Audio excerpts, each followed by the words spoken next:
Alors voilà, elle est là, enfin, dans l'atelier. Donc c'est la P2S, hein, l'annonce surprise à moitié de Bamboo Lab.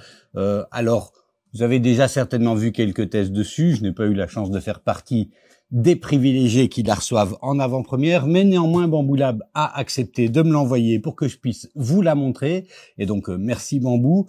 Bon, alors trêve de blabla. C'est parti. N'oubliez pas que vous pouvez aider en mettant un pouce et en mettant un commentaire. C'est la meilleure manière de le faire. Si vous êtes intéressé par l'acheter, la meilleure manière d'aider la chaîne, c'est de passer par le lien affilié. Et on regarde ça après le générique.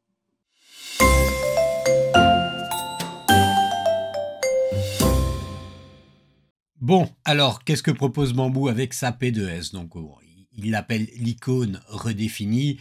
On est parti sur la même idée que la P1S, hein, c'est-à-dire une machine qui met un peu tout le monde d'accord, en tout cas sur le papier, qui a des besoins qui sont, pour la majorité des personnes, en essayant de garder quand même un prix accessible. Ce qui frappe directement par rapport à la première génération, donc à la P1S, c'est qu'ils sont sortis de cette logique selon laquelle l'écran n'était pas vraiment nécessaire parce qu'on allait utiliser l'ordinateur à la place. Et ils ont donné le même écran qu'on a sur les autres machines de la gamme. Et c'est un écran, bon, on le verra plus tard dans le test, qui fonctionne bien, qui est réactif, qui ne fait pas cheap, en tout cas au niveau de l'écran. Ils disent qu'elle est prête pour les filaments techniques. Alors, l'image pourrait donner l'impression qu'il y a une chambre activement chauffée. Ce n'est pas le cas. Il y a une chambre régulée avec le chauffage, un peu comme l'était la X1C, avec le chauffage du plateau et en essayant d'éviter les fuites de chaleur. Mais ce n'est pas une chambre activement chauffée, c'est important de le noter. On a par contre le système de buse à remplacement rapide qu'on a découvert sur la gamme A1, en tout cas chez Bamboo, hein, et il y a l'extrudeuse servo PMSM qui est hérité de la gamme H2. Voilà, donc qui est censé permettre d'une extrusion avec un petit peu plus de force et un petit peu plus intelligente, entre guillemets. Ils ont également amélioré la webcam. On a une calibration automatique du flux ou dynamique du flux, comme ils appellent ici, et on a le séchage de filaments pour la version combo qui se fait via l'AMS. Pour le moment, peut-être que ça changera avec des patchs, mais pour le moment, il n'est toujours pas possible d'imprimer tout en séchant. Donc, on ne peut sécher qu'une fois l'impression terminée. Comme on l'a vu plus haut, il y a un système de détection par IA. Alors, ils disent que c'est une vision par ordinateur IA avancée avec 2 trillions d'opérations par seconde. Voilà, ça permet la détection des spaghettis comme on avait déjà l'habitude chez Bamboo, mais également la vérification au démarrage d'une impression qu'il n'y a pas un objet qui ne devrait pas y avoir sur le plateau. Ça peut vérifier également l'encrassement de la buse et le bourrage de la goulotte de purge.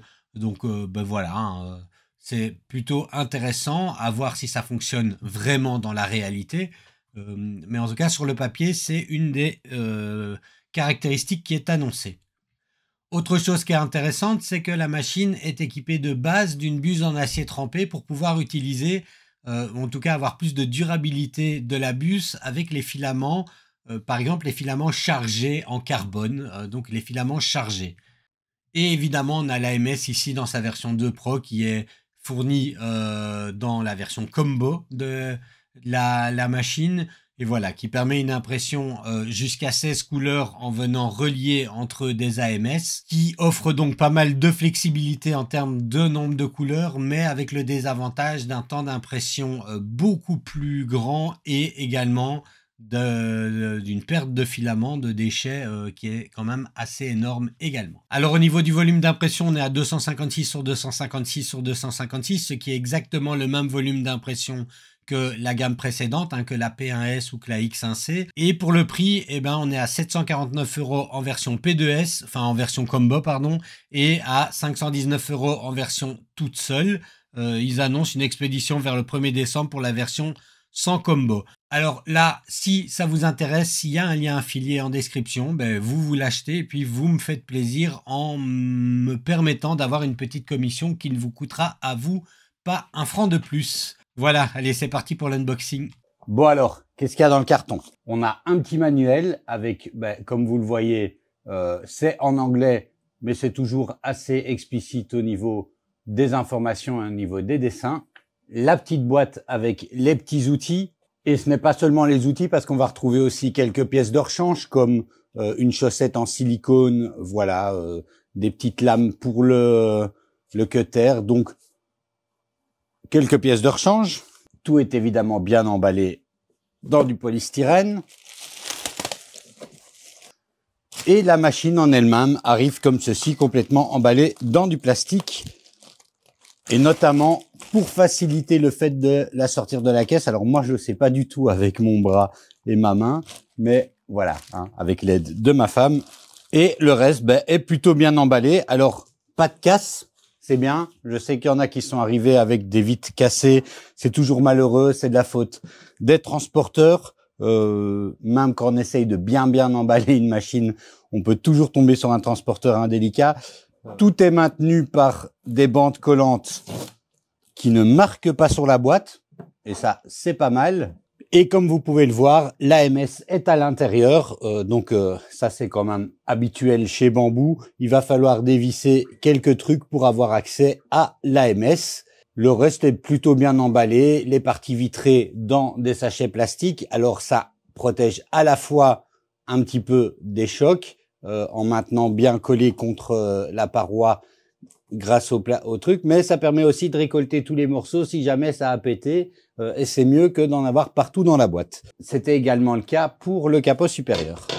À l'intérieur, on a encore ce qu'ils appellent une accessory box, dans laquelle on va retrouver l'écran, ainsi que tous les câbles utiles et les accessoires pour le porte-bobine. Porte-bobine qui d'ailleurs a une forme un petit peu particulière par rapport aux autres éditions. À l'intérieur, comme vous pouvez le voir, tout est attaché pour éviter que ça bouge pendant le transport et qu'il y ait de la casse. On a des colliers de serrage, tout est vissé. On avait des petites cales en polystyrène que j'ai déjà retirées. Bref, Bamboo semble toujours garder du sérieux au niveau de la manière dont ils emballent leur machine. Bon alors voilà, maintenant une fois libéré de tout ce qui la maintenait sécurisé, on peut voir donc, alors il y avait ici du polystyrène en dessous, hein, j'ai monté un peu les axes pour pouvoir le retirer. Après, comme d'habitude, je le fais avant, mais en démarrant la machine, il nous dit de monter les axes et de le retirer. Donc bon, voilà. Alors, petit truc, hein, si vous ne le savez pas et que vous voulez monter avant vos axes, hein, faut pas vous amuser à tourner les axes comme ça. Il y a un moyen très simple. Vous retournez la machine et vous avancez doucement les courroies comme ça. Dans un sens, ça monte le plateau. Dans l'autre sens, ça le descend. Doucement, parce que l'idée n'est pas non plus de casser nos courroies. Donc, je le disais, à l'intérieur, on a un plateau PEI texturé doré. Aucun changement au niveau de ce qu'on a l'habitude. Il est magnétique, il y a des cales de positionnement. Bref, il est exactement comme on attend d'un plateau. Et vous voyez ici qu'on a des petits objets en plastique rouge. Ce sont des protecteurs pour la vis ici. Il faut les retirer. Hein. J'ai vu passer sur les réseaux sociaux des gens qui posaient la question en disant est-ce que ça fait partie de la machine ou non, parce qu'ils sont quand même bien attachés. Et quand je le retire, la vis bouge beaucoup. C'est normal. C'est le fonctionnement normal. Il faut juste les retirer. Et que la vis bouge, c'est tout à fait normal. Ensuite, au niveau de l'AMS, rien de vraiment spécifique. Hein, c'est l'AMS2 Pro qui est fourni avec. On commence à avoir un petit peu l'habitude. Hein, sur ma chaîne, il y a quelques machines qui ont la MS2 Pro. Enfin, toutes les machines qui sont sorties avec la MS2 Pro jusque-là, hein, H2D, H2S. Seule chose à faire attention, hein, c'est que ici, il y a un emplacement pour des morceaux de silica. Mais ils sont emballés dans du plastique. Donc, il y a un premier plastique à retirer avant de les remettre dedans. Bon, alors voilà pour la partie unboxing. Maintenant, on va procéder au montage. Alors, avec ce genre de machine, le montage est quand même très facile et on ira vite. Et après, on fera un petit tour du propriétaire et on regardera les détails de plus près. Donc, première étape du montage, c'est fixer l'écran. Pas très compliqué. On a une broche à mettre à l'intérieur. le seul défi qu'on a, c'est de le mettre dans le bon sens. Et pour ça, on regarde simplement sur l'arrière, hein, c'est écrit dans le bon sens. Ensuite, on glisse sur le côté et il tient. Et comme on voit, l'écran est orientable. Ensuite, on vient retirer les petits morceaux de collant qu'on aurait encore laissés et on va installer le support de bobine. Et pour ça, on prend notre support, il se clipse comme ça, il n'y a pas de vis et on vient clipser dans le bon sens le guide du tube PTFE. Alors, je dois avouer, comme ça, que je trouve que ça bouge beaucoup. Ça m'a l'air d'être un compromis entre la qualité et les coûts, parce que c'est pas la solution la plus solide ou qui m'inspire en tout cas le plus confiance que j'ai vu chez Bamboo. Alors au niveau de la machine en elle-même, c'est déjà fini d'être monté. On a encore à mettre le câblage de l'AMS si jamais on utilise l'AMS, si on a acheté la version combo ou qu'on met l'AMS plus tard. Si vous avez acheté la version toute seule, qui n'est pas encore disponible pour le moment, je pense, vous pouvez sauter cette étape. Donc, avec l'AMS installée au-dessus, sur le côté, ça c'est vous qui voyez, on a différentes petites étapes à faire. Alors, vous voyez que, j'allais le dire dans la partie un petit peu premier coup d'œil, mais on a le hub qui est préinstallé, en tout cas dans la version combo. Je ne sais pas du tout si c'est le cas dans la version non combo, si on a déjà le hub ou non. Ici, il est préinstallé. On vient attacher le tube PTFE qui est déjà installé sur le hub au niveau de la petite tuile jaune qui est ici. On prend notre câble 6 broches qui était fourni avec. On vient l'installer dans l'AMS et dans le hub, comme ceci. Alors oui, les fils courts. En même temps, on a de la longueur si jamais on veut pouvoir le mettre sur le côté. C'est vrai que l'idéal serait de pouvoir avoir deux câbles, un court qui va directement de là à là et un plus long qui permet d'avoir de la longueur. Voilà, ça c'est dans le monde idéal. Ensuite, dans la boîte, on avait 3 tubes PTFE. On vient prendre, ils disent celui du milieu, hein. Donc voilà, celui de largeur du milieu. Alors vous aurez peut-être besoin d'un tube PTFE plus long si jamais vous déportez sur le côté votre AMS.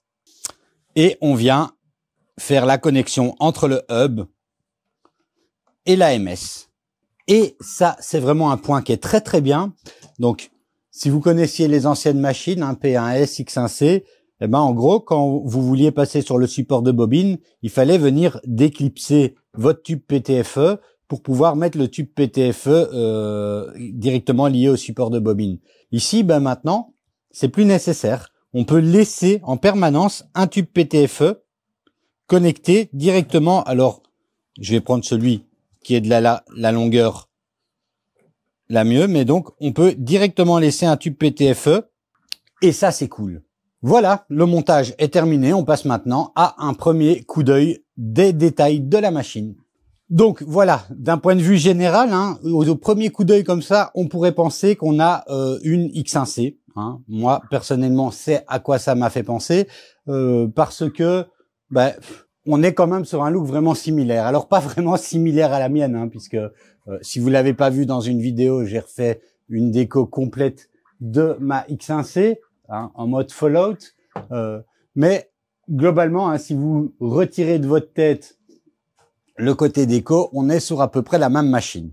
Alors, ce qui marque et ce qui fait la grosse différence avec la version précédente, la P1S, c'est on a ici un écran qui n'est plus le petit écran non graphique de la P1S. On a ici un écran qui est similaire à celui qu'on a sur la H2D ou sur la H2S, qui est orientable. Et ça, c'est pas mal. C'est juste dommage qu'il n'est pas orientable aussi dans l'autre sens. Mais bon, voilà. On peut pas tout avoir. Le capot supérieur et la vitre avant sont en vitre trempée. Et sur le côté, alors c'est du plastique de relativement bonne qualité, je trouve, et c'est peut-être comme ça, je sais pas si j'ai raison ou non, j'ai l'impression que c'est quand même d'un petit peu moins bonne qualité que ce qu'on a sur la gamme H2. Voilà. Après, ce serait pas étonnant vu qu'il y a une économie de coût. Attention, j'ai pas dit que ce plastique était cheap. Je dis juste que quand je tapote, quand je regarde comme ça, j'ai l'impression qu'on est sur quelque chose d'un tout petit peu moins qualitatif que sur la gamme H2. Alors, l'emplacement du port USB se fait ici sur l'avant gauche de la machine. Donc moi, ça c'est quelque chose que j'apprécie. Il y a d'autres modèles, par exemple sur la SnapMaker Yuan, c'est à l'arrière de la machine et ben moi je trouve que c'est pas ergonomique du tout. Sur le côté, pas de vide comme sur la H2, mais une plaque avec un logo qui est marqué et on peut reconnaître ici ce qui est un peu la signature de la deuxième série des machines chez Bamboo, c'est la poignée en dessous qui permet de bien tenir la machine tout en se servant de la gravité. Donc moi j'aime vraiment bien ce point de design quand je dois régulièrement déplacer des machines. Alors bon, maintenant c'est surtout ma femme qui aime bien parce qu'avec mon bras je le fais plus moi-même, c'est elle qui m'aide. Mais voilà, ça c'est un point de design que je trouve appréciable. Alors, la machine bouge beaucoup, comme vous le voyez, et c'est normal. Il y a des pieds en silicone qui sont faits pour absorber un peu les vibrations. Et donc, en imprimant, vous remarquerez que la machine, elle va beaucoup bouger. Ça, c'est un point tout à fait normal. Sur l'arrière, bon, vous l'avez déjà vu, hein, en tout cas, dans la version combo, on a le hub et avec ce que j'expliquais juste avant, eh ben, ce côté qui est bien pensé, qui permet de laisser, de plus devoir aller à l'arrière de la machine et retirer le tube PTFE pour utiliser la bobine plutôt que l'AMS. Donc ça, c'est vraiment quelque chose que je trouve appréciable. Le bloc secteur est ici avec le bouton on-off de ce côté-là. On a le toboggan de Poops qui est ici, des grilles pour la ventilation et on a le système pour tendre les courroies qui est ici. Donc voilà, il n'y a rien de révolutionnaire sur le panneau arrière, mais tout ce qui est nécessaire est là. Alors, j'en profite également de vous montrer l'arrière de l'AMS et de dire un petit point parce que j'ai eu plusieurs fois la question. Alors, oui, une part de moi a envie de dire RTFM, mais bon, hein, pour ceux qui ont la ref, les gens qui sont passés de la MS1 à la MS2, des fois se demandent comment je retire ce tube PTFE parce qu'avant, il fallait aller à l'intérieur et appuyer sur un bouton pour le retirer et maintenant, je retrouve pas ce bouton. C'est écrit ici, hein. Il faut appuyer ici dessus et on retire. Voilà. Hein. Comme ça, si jamais vous ne le saviez pas, vous aviez cherché ou vous vous êtes pas posé la question, au moins maintenant, vous le savez. Enfin, sur le côté droit de la machine, donc vous avez vu, on a le support de bobine. Alors, ce support-là, je l'ai dit avant, je le trouve quand même assez cheap, pour le dire clairement. En tout cas, au niveau de son système de fixation, il m'inspire un petit peu moins confiance. Il y aura certainement d'autres versions qui vont sortir. Et vous allez me dire probablement qu'on l'utilisera très peu. Ça dépend de vos usages. Hein. Peut-être que tout se passera via l'AMS pour vous. Ok, mais voilà, déjà avec le TPU, va falloir l'utiliser. Moi, je trouve qu'un système à vis m'inspire plus parce qu'ici, vraiment, j'ai peur en fait que ce système casse à un moment donné. À voir. Alors, à l'intérieur, vous voyez que sur l'axe X, on n'a ni un rail linéaire plat, ni une tige en carbone. Hein, donc, on est sur quelque chose d'un petit peu plus classique. C'est aussi par là, je pense, que passent les économies pour garder un prix contenu sur cette machine. On a toutefois gardé la même logique de l'extrudeur avec le système de buse à changement rapide hérité de la gamme A1. Et au niveau du scrapper, il me paraît un peu petit. Alors, j'ai vu des premiers retours disant qu'il se remplissait vite. Et que des poups restaient un peu bloqués et qu'on se retrouvait avec des poups sur le plateau. Je vais tester ça dans la vidéo, hein, voir si moi j'ai cette expérience. Mais voilà un petit peu au niveau des premiers retours que moi j'avais vus ou que j'avais eu à propos de cette machine. Enfin, à l'intérieur, une lampe LED sur le côté gauche, ici. La petite trappe d'accès à l'électronique qui est qui est au même endroit que sur la X1C. J'ai pas testé la P1S, donc je sais pas vous dire si c'est au même endroit. Toujours à l'intérieur et du côté droit, on a le ventilateur auxiliaire. On a également une petite trappe pour changer le système de filtration. Et de l'autre côté, alors, point intéressant, vous voyez qu'on a un système de vis, comme si on voulait pouvoir y mettre quelque chose. Par exemple, un chauffage actif ou dont la machine n'est pas équipée, hein, ou un autre ventilateur auxiliaire. En tout cas, vous voyez qu'ici, on a les points de fixation. Alors, est-ce que c'est une question de châssis qui est réutilisé, mais comme c'est la seule qui est comme ça, est-ce que, bref, je sais pas vous dire à ce niveau-là. En tout cas, c'est un point à noter.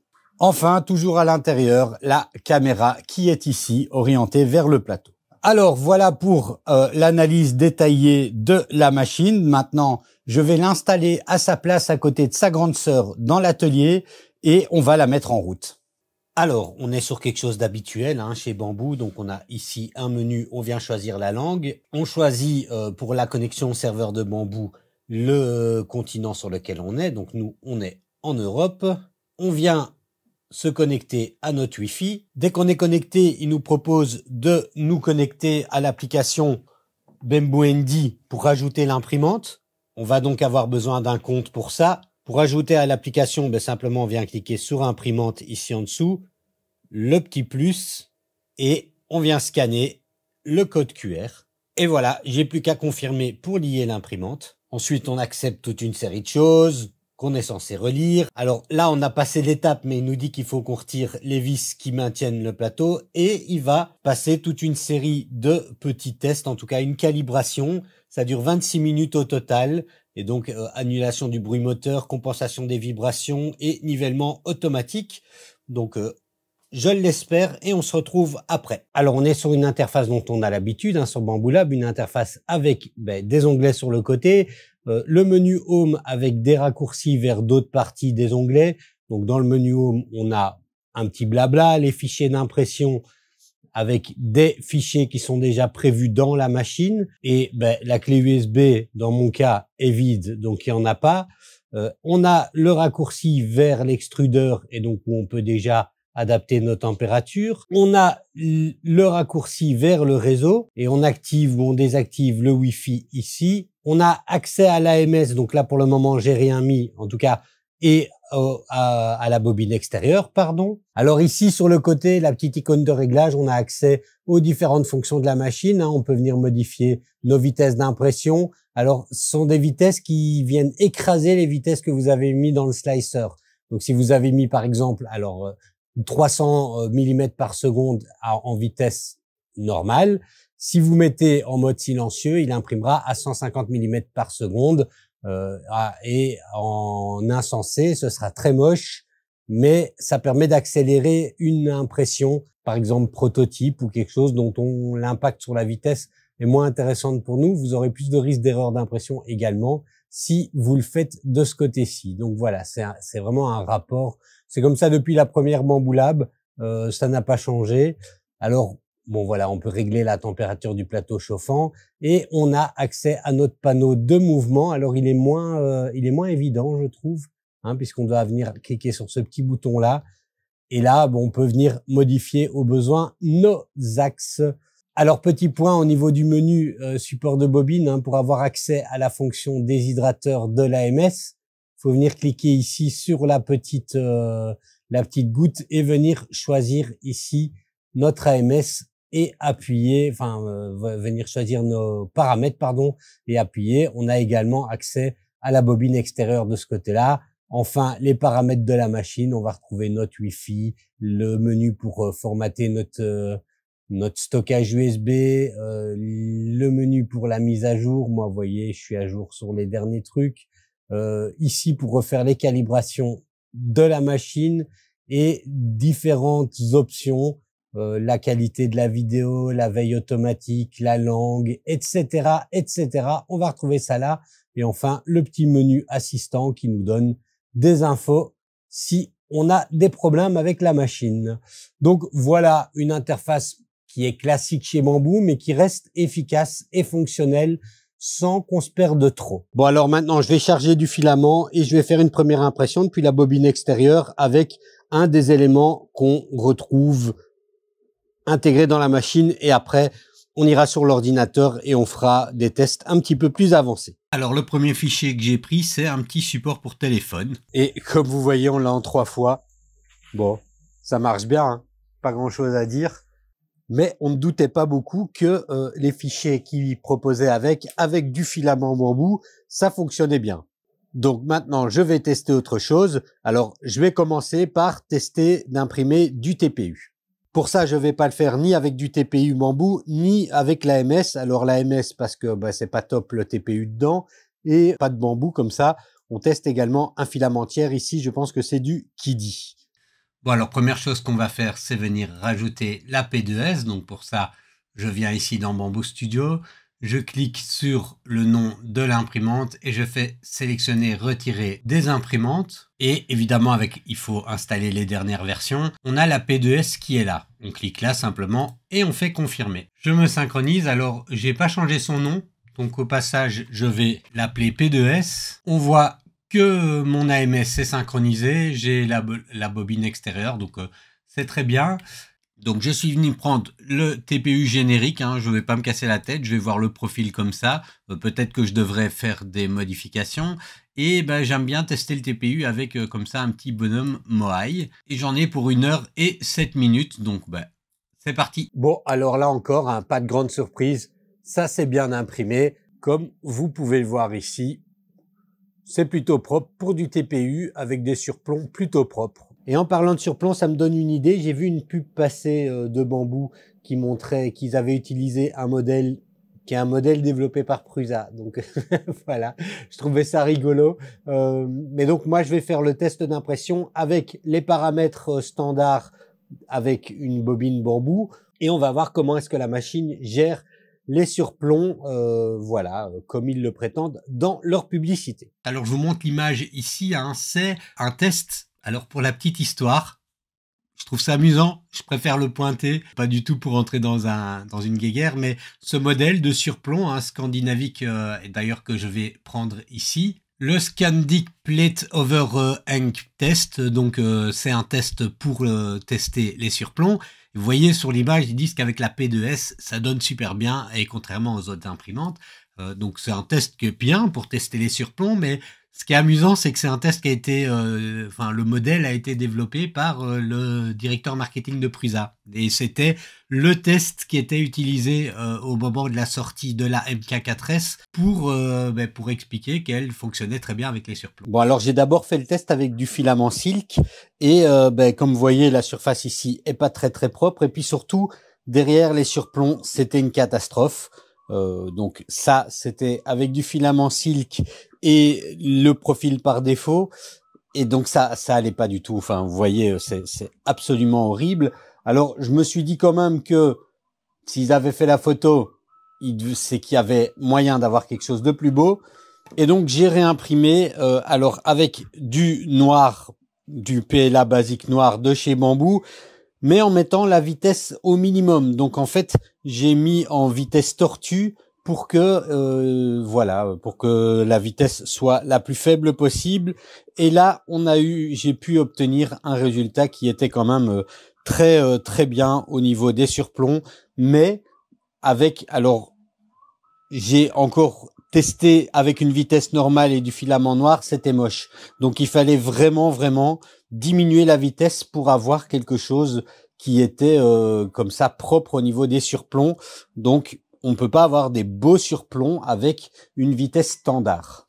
Ou en tout cas, moi je n'ai pas réussi à avoir de beaux surplombs avec une vitesse standard. Maintenant, je vais tester avec du filament silk de chez Bamboo, celui que vous avez déjà vu dans le test des surplombs, mais je voulais tester la détection de spaghettis et pour ça, je vais imprimer un modèle qui me plaît bien, c'est des petits sapins qui se basent en fait sur les spaghettis. Donc je vais aller le chercher sur MakerWorld. Il s'agit de ce petit sapin là. Je vais en imprimer 4 comme ça. En même temps, c'est bien pour le marché de Noël de l'école de mon fils. Bon, voilà, ça c'est bien imprimé. Alors, j'ai dû désactiver les fonctions IA de la machine. La bonne nouvelle, c'est qu'elle fonctionne, et plutôt bien, puisque c'est le principe de l'impression de ce modèle, c'est de faire des spaghettis. En gros, il imprime dans le vide et il revient vers son centre pour faire cet effet comme ça de petits fils. Et donc voilà ce que ça donne. Donc oui, techniquement, moi j'aime bien ces petits sapins de Noël comme ça, mais aucun problème pour l'imprimer et ça a permis de voir que les fonctions IA fonctionnaient pas mal. Alors, pour tester l'ABS, je suis occupé d'imprimer une Voron 0, enfin d'imprimer, de la construire, mais j'ai des pièces à imprimer. Et pour ça, je vais utiliser l'ABS de chez LDO, l'Industry Blue, hein, qui est la couleur de contraste que j'ai décidé pour cette Voron 0.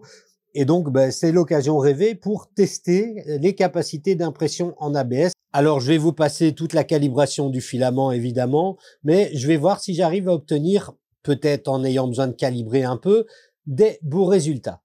Alors, au niveau de l'ABS, comme vous pouvez le voir, ça s'est imprimé.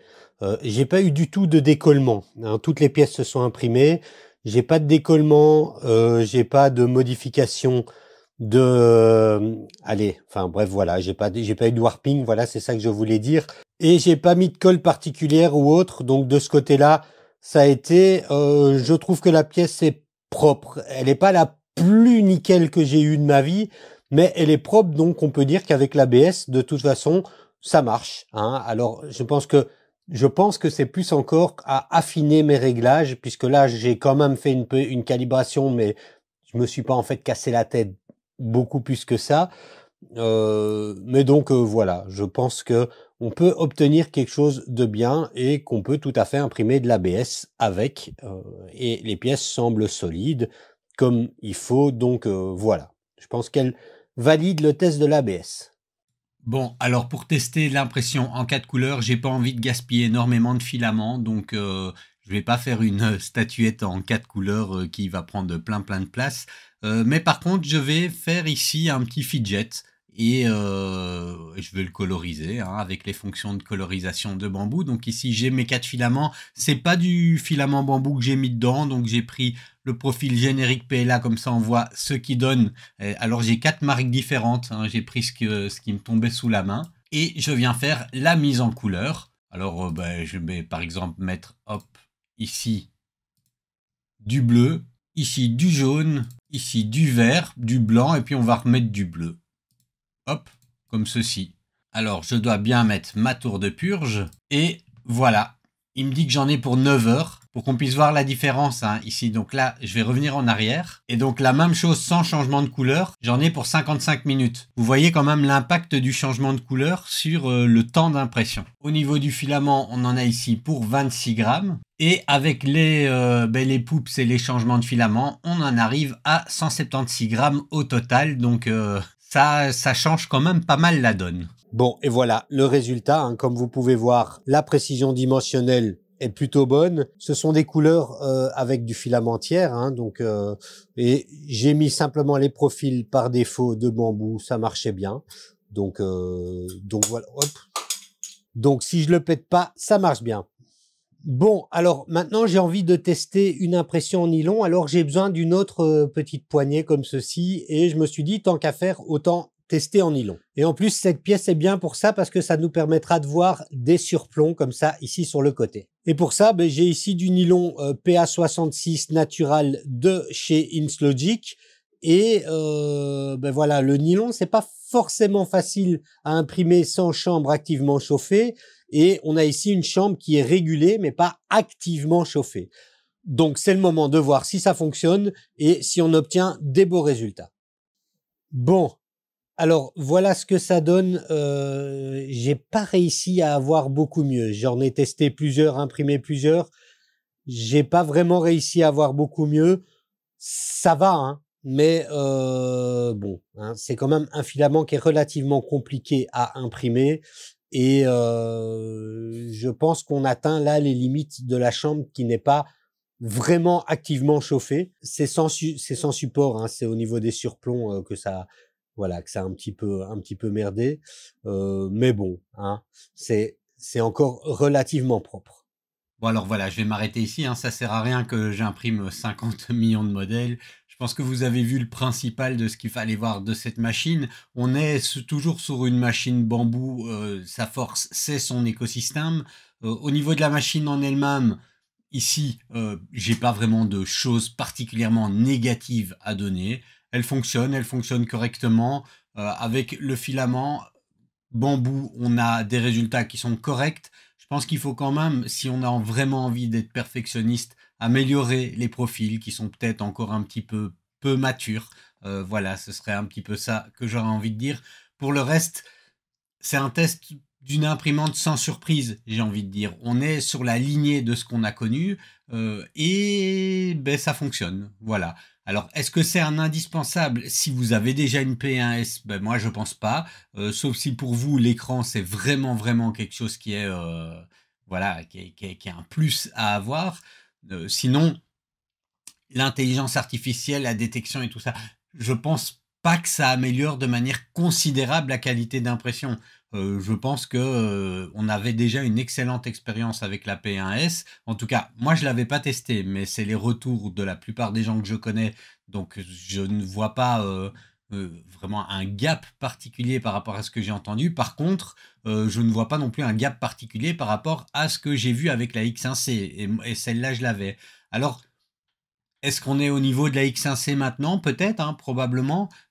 C'est donc une machine qui est clairement à considérer si vous voulez une bambou dans ce volume-là et que vous ne faites pas du filament hyper technique. Voilà, pour le dire clairement.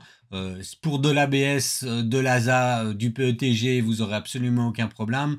Pour du nylon, il va falloir bien calibrer et va falloir vous assurer qu'il n'y ait vraiment pas de passage d'air ou autre, parce que la chambre activement chauffée, pour moi en tout cas, monte ses limites dès qu'on commence à avoir des filaments. Alors, peut-être qu'avec du PA12 ça aurait été, moi j'avais pas de PA12 à la maison à ce moment-là, j'ai testé avec du PA666 qui est un peu plus exigeant. Donc voilà, hein, c'est peut-être ça. J'ai peut-être pas pris la patience qu'il fallait non plus pour calibrer exactement comme il fallait. Enfin, de toute façon, je pense pas qu'il y ait beaucoup de gens qui vont regarder cette vidéo qui vont imprimer du PA66, du PC ou je ne sais quoi d'autre. Donc voilà, je pense que pour la majeure partie des gens qui sont intéressés par la machine, vous ne ferez pas une mauvaise affaire. C'est pas forcément une machine qui m'a particulièrement excité à tester parce que, comme je l'ai dit juste avant, on est dans une continuité. Il y a pas de grande révolution, il y a rien de. Mais c'est une machine qui fonctionne et qui fonctionne bien. Donc voilà. Alors n'hésitez pas, si ça vous intéresse de l'acheter, il y a un lien affilié, vous m'aidez. Après, vous n'êtes pas forcé du tout, hein. Je vous pousse pas à l'acheter. Je vous dis pas que c'est l'imprimante qu'il faut acheter, sinon voilà. Mais si par hasard vous comptez l'acheter, eh ben cliquez sur le lien affilié et puis ça me fera un petit quelque chose et puis ça dira aussi à Bambou qu'en fait vous êtes intéressé par ce que vous voyez sur ma chaîne. On ne sait jamais qu'ils aient envie de mieux travailler avec moi après. Bon allez, voilà, trêve de plaisanterie. Moi je vous dis à la prochaine.